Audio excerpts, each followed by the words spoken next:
जय हिंद दोस्तों, स्वागत है आप सभी का आपके अपने YouTube चैनल जैकपुर पे। तो आज के इस वीडियो में हम लोग क्लास 12 के ज्योग्राफी का पहला चैप्टर है आपका मानव भूगोल प्रकृति एवं विषय क्षेत्र। इसका हम लोगों ने ऑब्जेक्टिव क्वेश्चन आंसर कर लिया है। प्लेलिस्ट पे जाइएगा तो आपको वो भी मिल जाएगा। साथ ही साथ हिस्ट्री का भी हम लोगों ने पहला चैप्टर को कंप्लीट कर लिया था। आज हम लोग इसका जो है अति लघु प्रश्न को कंप्लीट करेंगे। इसमें जितने भी सवाल आते हैं एक ही वीडियो में कंप्लीट कर लेंगे, ठीक है। तो वीडियो काफ़ी इंपॉर्टेंट होगा, शुरू से लेकर अंत तक बने रहिए। इसके अलावा आप हमारे व्हाट्सएप ग्रुप्स को ज्वाइन करना चाहते हैं तो आपको कुछ नहीं करना है, हमारे दिए गए नंबर पे एक मैसेज करके व्हाट्सएप पे आपको एक लिंक मिलेगा, उसको ज्वाइन कर लेना है। तो चलिए शुरू करते हैं। और देखिए, हम आपको पूरी गारंटी देते हैं कि हमारा जो आंसर होगा ना, इस तरह का आंसर आपको पूरे यूट्यूब पे नहीं मिलेगा, किसी भी बुक में नहीं मिलेगा, क्योंकि हमारा आंसर बिल्कुल सरल होता है और आसान शब्दों में होता है ताकि आपको आसानी से याद किया जा सके। तो देखिए, सबसे पहला सवाल है आपका स्क्रीन पर आ चुका है। इस सवाल में देखिए कहा गया है आपसे कि भूगोल की दो मुख्य शाखाएं कौन सी है, यानी कि भूगोल के दो इम्पॉर्टेंट शाखाओं के नाम बताना है आपको। तो देखिए, पहला हो जाएगा आपका क्रमबद्ध भूगोल और दूसरा हो जाएगा आपका प्रादेशिक भूगोल, ठीक है। तो दो इम्पॉर्टेंट शाखाएं हैं, याद रखिएगा। अच्छा सवाल है, एग्जाम में आता है। क्वेश्चन नंबर 2 पे आइए। क्वेश्चन नंबर 2 में आपसे कहा गया है मानव भूगोल के 6 भिन्न क्षेत्रों यानी कि शाखाओं के नाम लिखना है। तो मानव भूगोल के अब 6 भिन्न क्षेत्रों के नाम लिखना है। सबसे पहले सामाजिक भूगोल, ठीक है। उसके बाद है आपका नगरीय भूगोल, सामाजिक भूगोल, नगरीय भूगोल। फिर हो जाएगा आपका राजनीतिक भूगोल।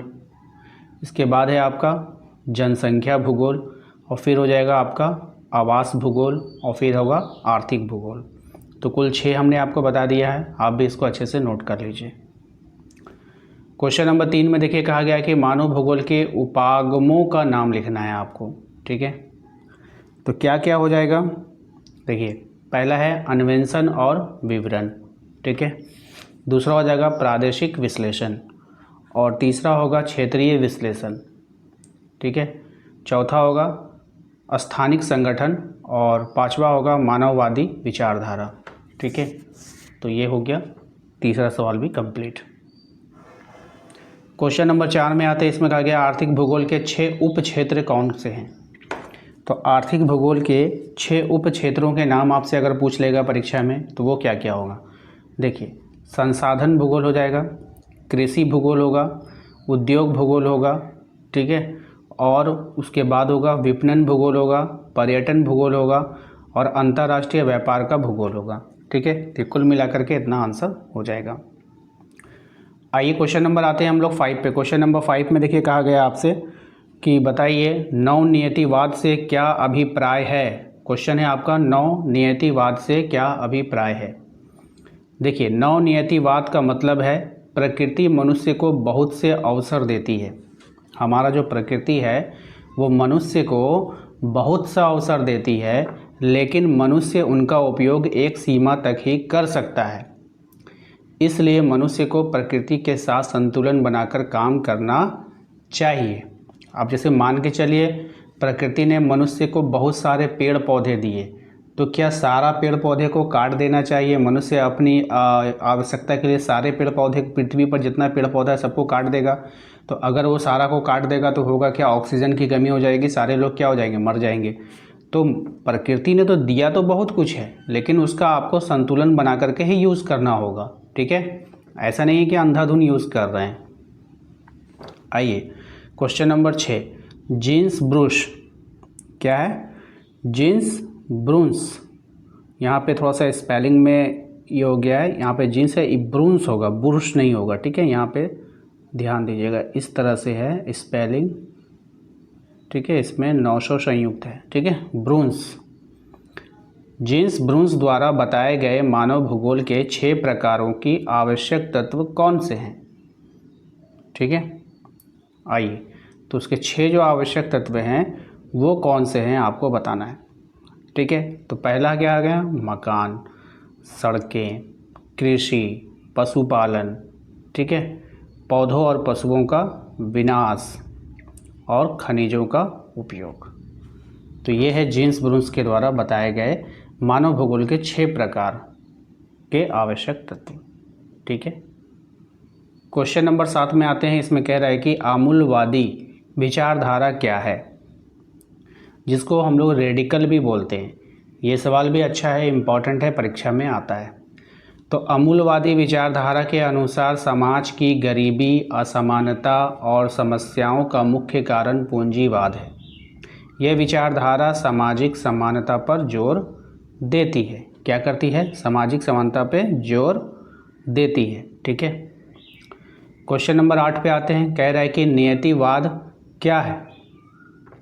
तो देखिए, नियतिवाद के अनुसार मनुष्य के कार्य और जीवन पर प्राकृतिक वातावरण का बहुत अधिक प्रभाव पड़ता है।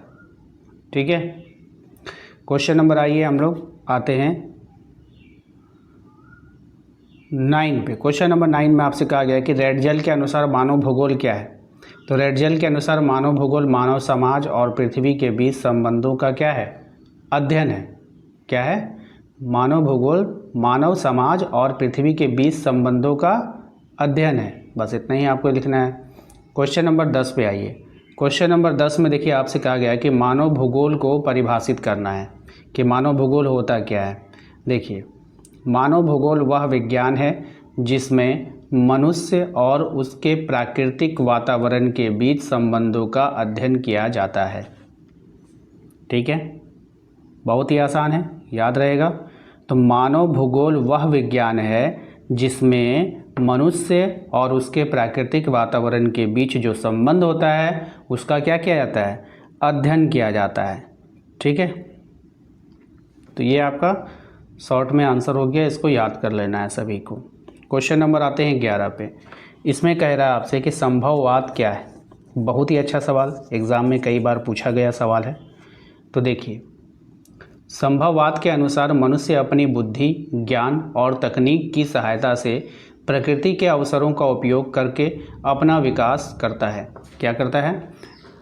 संभववाद के अनुसार मनुष्य अपनी बुद्धि का, ज्ञान का और तकनीक की सहायता से प्रकृति के अवसरों का उपयोग करके अपना विकास करता है। तो इसी को हम लोग बोलते हैं संभववाद। यानी प्रकृति में कोई चीज़ है लेकिन डायरेक्ट हम लोग उसको यूज नहीं कर रहे हैं, उसको क्या कर रहे हैं? अपना बुद्धि लगा रहे हैं, अपना ज्ञान लगा रहे हैं, उसके बाद उसको हम लोग यूज में लाते हैं। जैसे कि आप डीजल पेट्रोल को ही देख लो। क्या डीजल पेट्रोल हम लोग को प्रकृति से डायरेक्ट मिलता है? नहीं मिलता है। उसको हम लोग समुद्र से निकालते हैं, फिल्टर करते हैं, उसको फिर पेट्रोल बनाते हैं, डीजल बनाते हैं, मोबिल बनाते हैं, बहुत कुछ बनाते हैं ना। तो अपना उससे बुद्धि लगाएं, अपना ज्ञान लगाएं, तकनीकी यानी मशीनरी का उपयोग किए, तब जा कर के हम लोग उसको यूज कर सकते हैं। ले तो रहे हैं हम लोग प्रकृति से ही, लेकिन कहीं ना कहीं हम लोग अपनी बुद्धि का इस्तेमाल कर रहे हैं, अपने ज्ञान का इस्तेमाल कर रहे हैं, अपनी तकनीक का इस्तेमाल कर रहे हैं, तब हम उसको इस्तेमाल कर पा रहे हैं।